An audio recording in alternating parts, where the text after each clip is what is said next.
Hi everybody, this is Barbara from Plan B Life Coaching.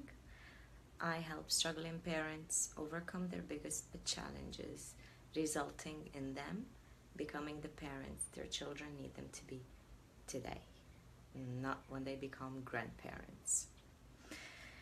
Okay, last week we spoke about what it really means when parents hit their children, the effectiveness, what skills they're actually teaching them, and what they're seeding in them when they do that. Today, we're going to talk about how to stop and the alternatives. And for that, I'd ask you please to share this video now with your network. If there is one person that might benefit, if there is one person in your network you know that uses this method to discipline his kid, please share with them, because they will benefit at the end of this session. They will get the exit. Okay. Last week, I've asked you to monitor yourself, to take notes, to catch your triggers. What makes you hit? What is the situation when you feel like that's it, I'm losing it, or I lost it, and maybe you start shouting at the top of your lungs, or basically the triggers. These are the triggers. So the reason why I asked you to do that is because today you will learn how to exit the pattern, if you're willing, and these notes will come in really handy. Again, this is up to you if you want to stop or you want to continue. What I want to tell you is that it's a pattern, it's a habit. Changing it is exactly like changing any bad habit you've picked up. So let's say if you're overweight, you want to change your body, and you don't do anything about it, you don't change what you're eating, what you have in your fridge, and the way you move around, you'll keep on having the same results. When it comes to hitting and spanking and maybe scaring, let me use the term scaring, this is the same thing. You treat it as a habit and you exit it as a habit. Okay. The easy way is the one that you're programmed to do. The easy way is to hit, spank, and yell and scare. And by now you know that scaring is just, you scare them briefly, just when you're looking. You don't scare them forever, you know. So the moment you turn around, they're gonna do whatever you're trying to stop them to do. So the easy way is this, and the hard way, or a bit harder way, is you actually working on it. And today I'm sharing with you a step-by-step plan on how to break the habit. I'm gonna call it a habit. How to break this habit and how to build a healthier one, a new one, the habit that will teach them basically how to communicate in the future, instead of modeling us, the parents, when we lose control or when we lose our temper. Okay, so today you have the chance to learn how to get their natural spark back again to them, how to give it back to them, how to give their dignity what it deserves, and it deserves to be loved, it deserves to be nurtured. Okay, so if you're ready, get your coffee, get your pen and paper, and come and join me. For the getting out of it is two parts. So for part one, you need a paper and a pen and your good one. Okay. In part one, I would like to ask you 3 questions, and I would like you to write the answer for these 3 questions. Okay. If you're on replay, please pause, put your answers down, and then continue. Get back to me. Okay. The first question is, what is the reason behind stopping? In other words, what is the reason that makes you want to stop hitting? Why I'm asking this is when you know the why, the reason behind it, you will get the motivation to do it. You will be motivated. You will not need anyone to push you. Please be super honest with yourself and write your answers. What is your big why? The why, basically. Okay. The second question: how are you going to feel after you stop? After you stop hitting? Meaning, picture for a second, imagine for a second that you have actually stopped, that you are using your normal voice and your words and you're communicating, and maybe some of the alternatives that you will learn in a minute, that you are actually doing that and that you have succeeded. How do you feel? And what is different? What has changed? What is different? I'd like you to connect to the feeling here. How does this make you feel? Okay, you can take a moment and write down your answers.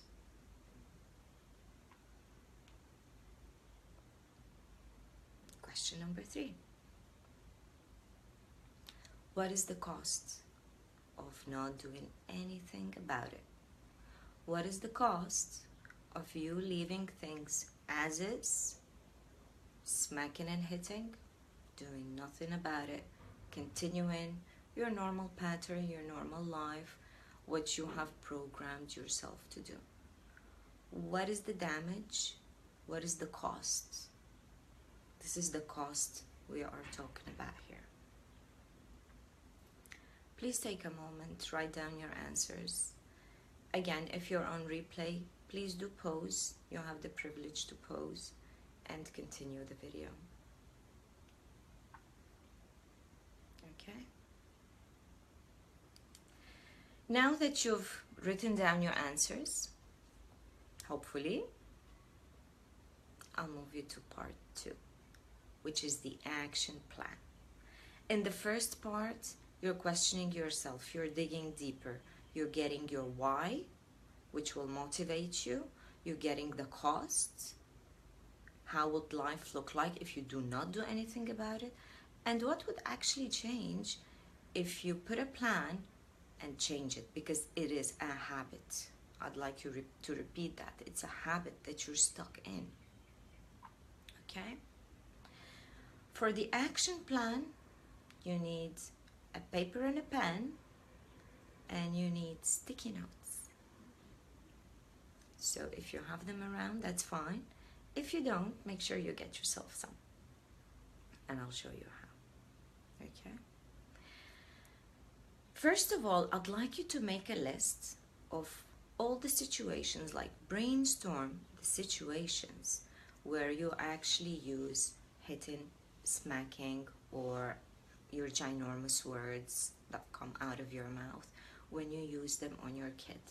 What are those situations? So you're making a list of 2 columns. The first column is the situations. Brainstorm as many as you can, as many as you can. Next to each situation, I would like you to write, what would you use as an alternative? What could be? Maybe it's a sentence that you want to say. Maybe, what is your alternative? What comes through your mind? What crosses your thinking? One of the alternatives. Something that you already, because you are resourceful and you are whole and you are creative. So whatever comes through your mind, and I will share with you alternatives in a bit. Okay, so this is the list, 2 columns. One is what are the situations, and on the second column, next to each situation, what could I do differently? Because remember, when I say differently, your goal here is to change the 2 things, either to change the behavior or to stop it altogether. It's not scaring, because scaring, again, you scare him briefly. Okay? Once you're done with that, I'd like you to get yourself 21 sticky notes, like I'll share with you mine, like this. Day 1, day 2, day 3, day 4, all the way to 21. Okay? And the reason why you're doing this is because it takes 21 days to break any habit. It takes 3 months maintenance afterwards. But 21 days are the challenging days, are the breaking the habit days. Every day you succeed, you pull one note. You pull one sticky note for every single day. Be very gentle on yourself, because nothing changes through the night. This pattern did not build up through the night. So be nice to yourself, be gentle, and take it easy. Take it easy, because it's not magic. It takes work, it takes self-management, it takes a lot of courage, a lot of bravery, so I know what you're gonna go through, so just stay in there. Okay? The other element to breaking the habit is, guys, find yourself a partner, a friend, a family member, somebody that's going to hold you accountable for the big promise and the big thing that you're going to go through. This person's job is to check on you, to make sure that you did it. It's not about, hey, did you do it or you didn't do it. It's about this person holding you accountable and pushing you through for you to succeed. This is the person you will report to your ups and downs. This is the person that will make it happen right next to you. It's like when you go on a diet and you keep it to yourself, it never happens. But if you go, let's say, on Facebook and you make it public, man, you are going to do it, because you know what? People are waiting to see what did she achieve? What did she do? So go ahead, find yourself an accountability buddy. If you're stuck and you don't have one, I'm more than happy. PM me and I will be your accountability buddy. I'll do it lovingly. Okay? These are your steps to break the habit. Not to break just this habit, to break any habit. Okay? Now, I would like to share with you what could be some of the alternatives. I know it's much easier said than done, but I promise you something. If you're consistent, and if you have this intention in your mind, it will be easy. And you will see for yourself. Yesterday, one of my friends PM'd me and she's like, I'm using your tips and they actually work. Of course they work. They don't work because we created them. They work because you guys are being consistent and you're believing in them and you're setting the intention indirectly to do them. So of course they work, and this will work for sure. Okay? I'd like to start with the alternatives. Okay, now if you have a toddler, a kid that did not master yet the spoken language, I want you to remember something. This kid is exploring the world around him. And by the way, it's a phase and it will stop. It will end. It will finish. It will not last forever, I promise you. If you have a toddler who's exploring, I beg you, I urge you to leave his little hands unhurt. Help him by either changing the activity that he's doing, distracting him, changing it, teaching him how to explore if something is not acceptable. Okay, so what is acceptable? It's not just about saying no. It's about teaching him the alternative. Okay, if you need to sit down on the floor with him and explore, go ahead and do it, because you will regret those days that you haven't, I promise you. Okay, And then when they grow a bit little, a bit older, and let's say, I don't know, he's 3, 3.5, and he's throwing his toys away. Take the toys, put them in a box, and tell him, honey, these toys are gonna be in this box until tomorrow because toys are for playing. We don't throw toys around, okay? And just do it without being emotionally charged, without being angry. Don't take it personal. He's not doing things on purpose. He might be asking for your attention. These could be the unspoken words, but just stay calm. Take the toys, put them in a box, put them somewhere where he can't reach them. Tomorrow, give it back to him. If he does it again and he's throwing his things around again, do the same thing.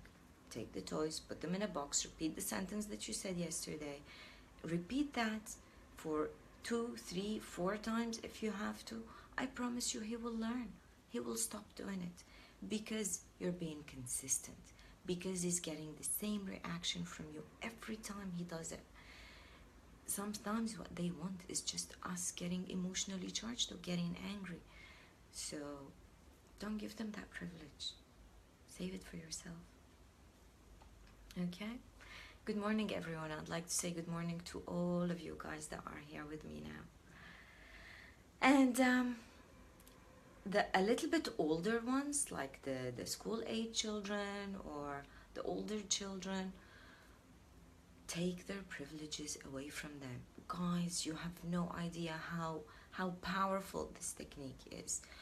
Like, I tell my children, I will take away from you what you love the most, you know?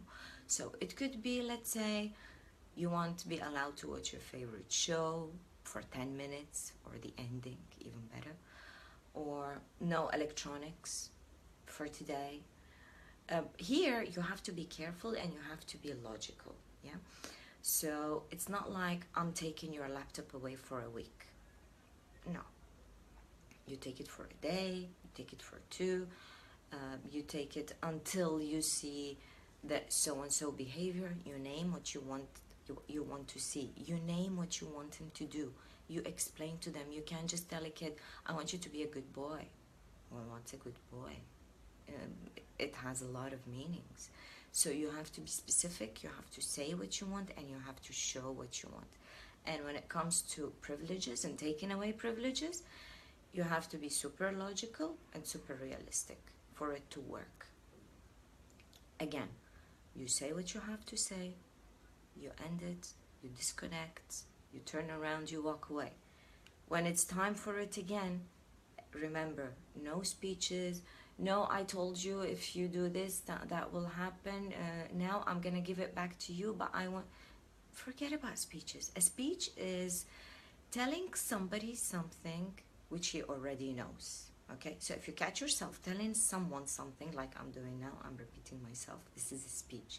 Stop yourself. Nobody likes to hear speeches. Not only your children, your partner, your colleagues, your surroundings, your community. Okay? Again, remember that your objective is to teach them a lesson, to change a behavior, or to stop a behavior. So these are your tools that you're going to use for that. And if you don't do it now, they won't figure it out by themselves, and no, life is not going to teach them later. If you have problems now with your 12 years old or 11 or 9, later on you're gonna have different kind of problems, and make sure you have a plan for that if you're not willing to deal with them now. You shouting, hitting, and scaring is not going to end the problem, is not going to change the behavior, is not going to stop it. It will reframe it briefly, but you'll have something else coming up later on when puberty kicks in and when that challenging phase kicks in. Okay? Part of the alternatives is actually prevention.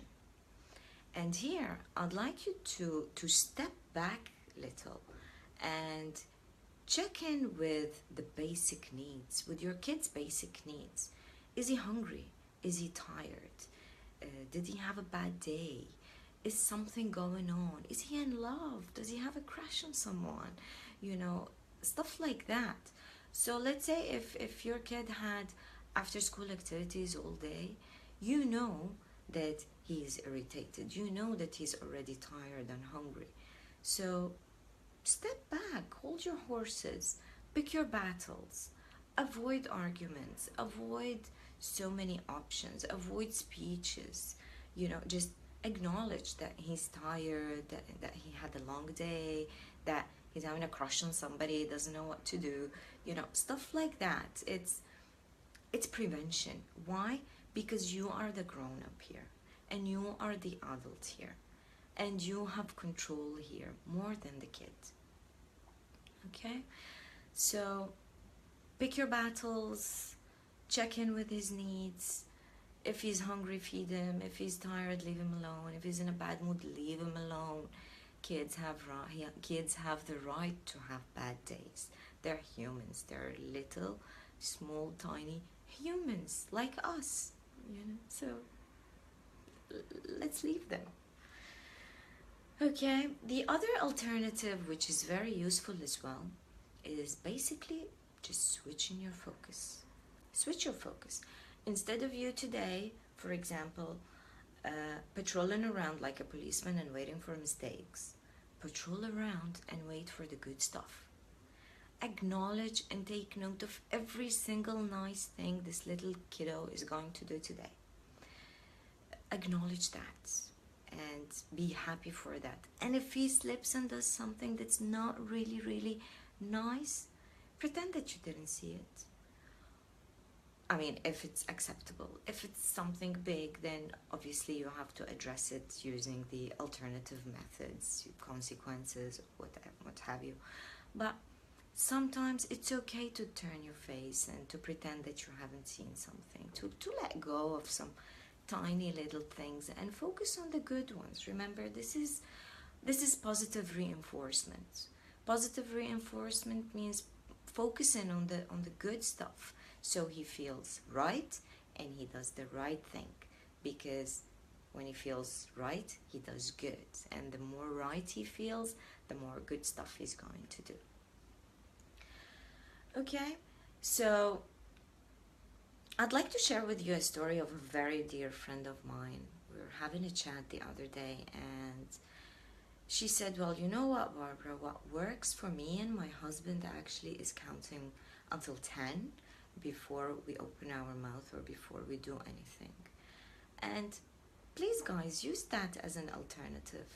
The reason why I'm sharing her story is she comes from a house where she used to get beaten up a lot. Until this day, she has a broken relationship with her mother, and it's affecting her child, it's affecting her, it's a broken relationship. Why? Because her mom probably never worked or never thought on building a bond with this person, on building communication with her when she was a kid. I hope you don't mind me sharing this story. I won't mention names, but to me it's heartbreaking. It's very, very touching, and I felt the urge of sharing her story. So my big message to you guys is, please treat them the way you'd like to be treated. If you don't like something being done to you or said to you, rest assured they don't like it, so avoid it. Your job is to build communication, to model, to show them how you deal with your own frustration, with your own anger.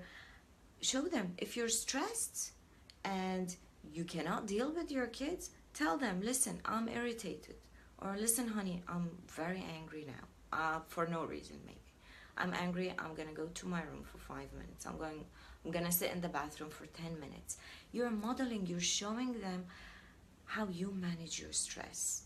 So for them, in their heads, it will be, the model is, instead of shouting when you're angry or when you're frustrated, it will be, okay, isolate myself. My mom isolates herself or sits alone when she's angry for 10 minutes, 15 minutes, half an hour, whatever you want, as long as you're showing them the model. You're showing them how to manage their stress and anger, because whoever gets beaten up now, he's gonna beat up in the future. You are raising future husbands and future wives and future parents, so let's give them a model that they can apply on their own children, and their own children will apply it on their own children, and this is how the cycle goes. So you are the only person here that can break this cycle. Okay? Allow mistakes, give them options, let them fall, let them stand up, be the teacher, be the coach, show them how-tos, tell them what you want them to do, be specific, be clear, help them through your communication, and celebrate your success. Every day you manage to hold your hands together and not put them on them, celebrate. It's a win. You're a winner. It's a win-win situation when you just put you can put your hands like this and just keep them to yourself. So that's what I have for you today, guys. Let me know if you're stuck. PM me. I'm more than happy to help you. I would like to thank you guys. Thanks a lot for being with me, whether you're live or you're on replay. Please share with your friends, with your family members, if you think they might benefit from this. Thank you very much, and I will see you next week, same place, same time. Next week it will be a different topic. Thank you guys. Bye for now.